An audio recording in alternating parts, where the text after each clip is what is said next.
Richard, what does diversity look like to you? If you've got people from different backgrounds, different religions, different parts of society, and with different things like a disability, for example, you've instantly got access to a whole range of different thought processes, different ways of doing things, different perspectives, and the value that those different experiences bring. So if you think of it as that, so it's everybody together and then coming up with innovation and different ideas, that's when the diversity side of things can be really powerful. So it isn't always something that we can actually see then. No, I don't think so. I think it's diversity of thought, and diverse thinking is another aspect of diversity. If you sort of speak to a lot of people about diversity, they'll look at the 9 protected characteristics under the Equality Act. So they'll list off things like your religion, your belief, your race, disability, and so on. And from a legal context, yes, that's helpful. But actually, from a real world point of view, it's looking at what's around us and what value that can bring. Now let's look at inclusion. And what does inclusion look like to you? So inclusion for me is the next logical step in the puzzle. If we've got people from those different backgrounds and different perspectives, and we've done that diverse thinking, the inclusion is where the power comes out, or where the magic happens, essentially. So you can't, for me, have a diverse workforce if you haven't got inclusion. If you're going to maximize the potential of diversity and inclusion, you need to have that inclusive angle. So that's where it's people feeling valued, it's feeling that they're able to contribute to society, the workplace, whatever the context might be. It's feeling that their contribution and the things that they can bring are valued and are worthwhile. And it's then creating that environment where they feel included, and therefore they can perform at their best and bring them the best version of themselves to work or to the situation that they're in. Okay, what top 3 things would you say that employers or managers, big organisations, need to actually avoid doing? I think here, I'm not going to pull any punches, so if anybody's upset by what's about to come, then I'm sorry for that. But I think, first of all, you have to value diversity and inclusion. You have to see it as something that is important, is integral to your business, and you need to have a growth mindset in terms of how being more diverse and being more inclusive can increase your competitive advantage. It can increase employee motivation and morale, but also there's a profit angle to it, that it can actually make your business more profitable in the marketplace. So move away from thinking of diversity and inclusion as just the domain for HR.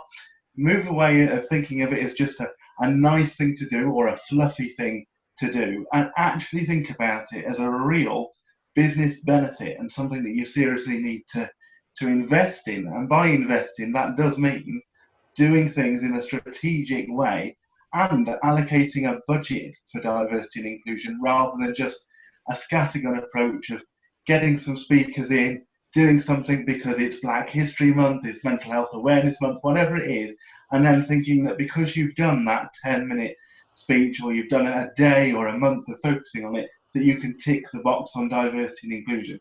You absolutely cannot. You have to have a proper strategic approach if it's going to bring value and reward to the business. So the first thing will be value it and then see it as a business essential or business critical activity. I think the second thing is to really think about, when you invest in diversity and inclusion, think about how you invest and what you invest in. So I've seen countless, huge organisations that have signed up to membership schemes, they've signed up to diversity forums and all kinds of things where they get a logo or some sort of accreditation that they can put onto the bottom of their website or their publicity materials. Ask yourself, what am I getting in return for this investment? Some of these membership schemes are £10,000 or £20,000 or more a year, and the number of times I've seen organisations sign up to them year after year after year because that's become their norm. Ask yourself those questions. When did you last benchmark those membership schemes and make sure they were returning on your investment? That would be my second thing. And I think thirdly and lastly on that point if you're going to be successful with diversity and inclusion, take your employees with you. So talk to them about what you're doing around diversity and inclusion, talk to them about why you're doing it, form that strategy so there's a proper document with measurable outputs and it's not just a scattergun activity.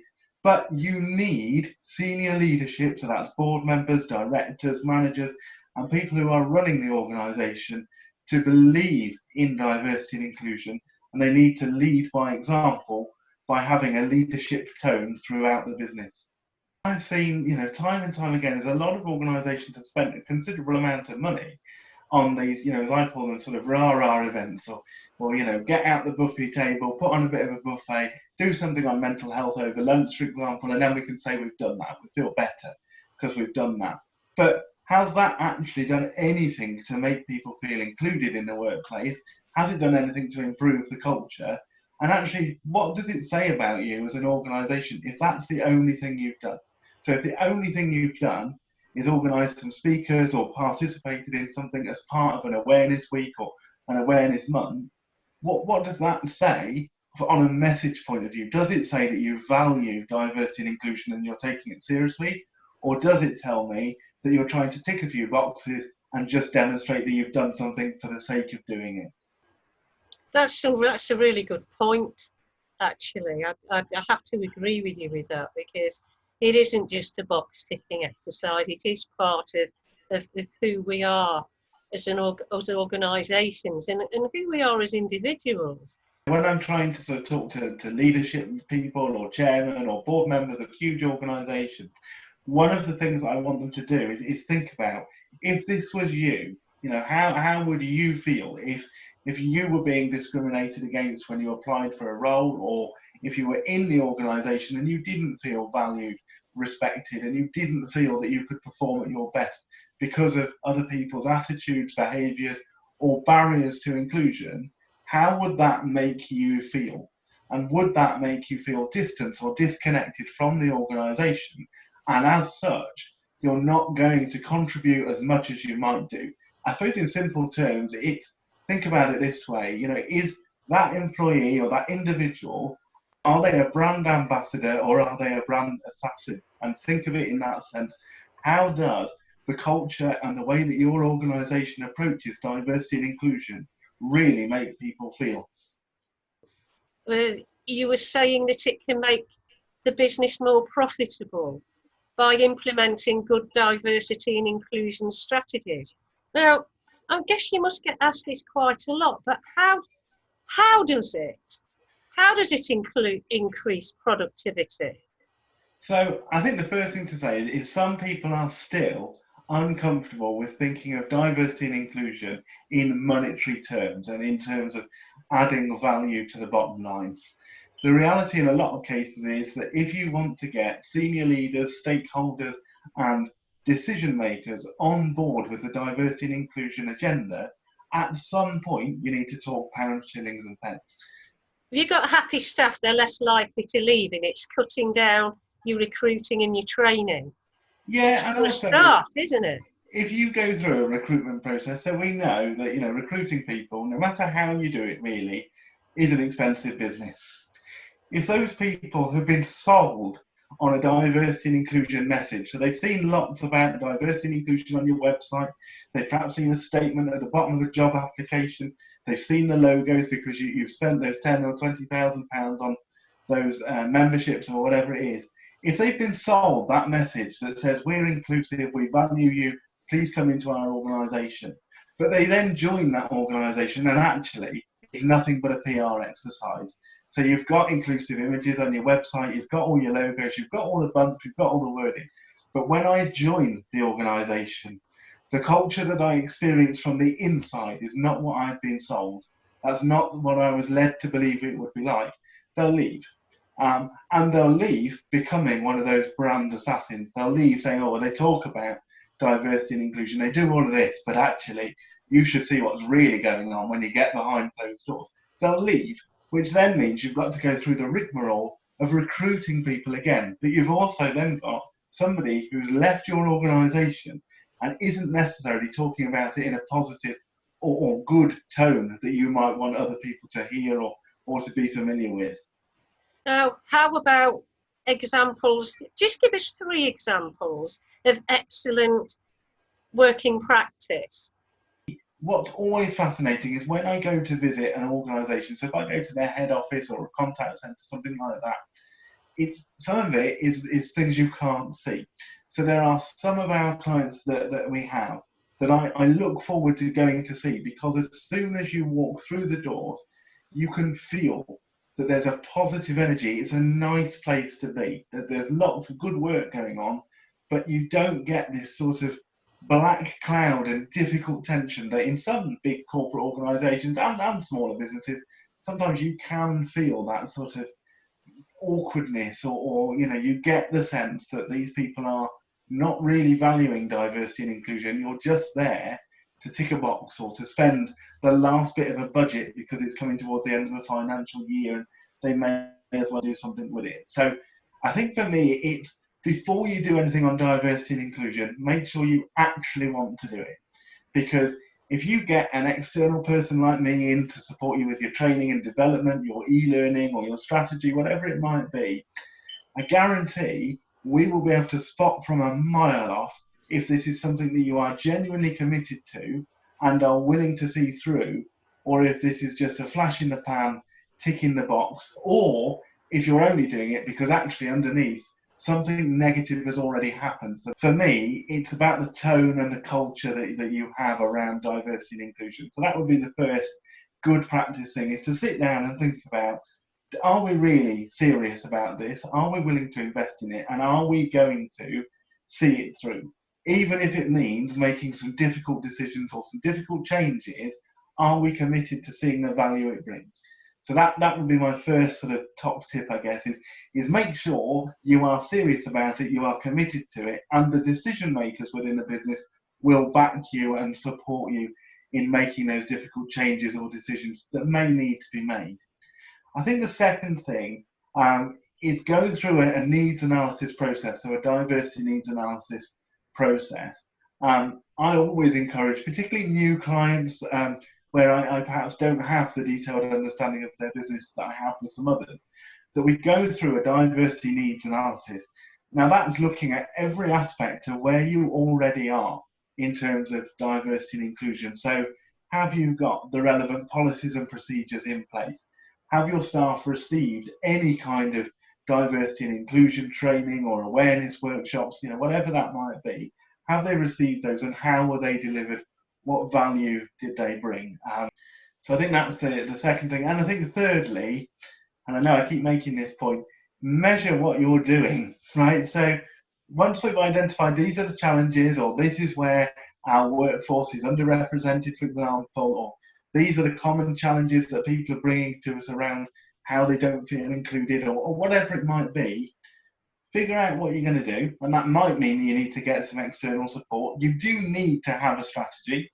Regardless of what you do, there needs to be a strategic approach to it. But then figure out how you're going to measure that you've actually changed these things for good. Because otherwise, if you're the diversity and inclusion manager, the training manager, or somebody that's got to report up the chain through the business, what you've done with your budget on diversity and inclusion, because you're going to value it and therefore you're going to spend money on it, you need to be able to demonstrate that what you've done and where you've committed the organisation's budget and resources has delivered value.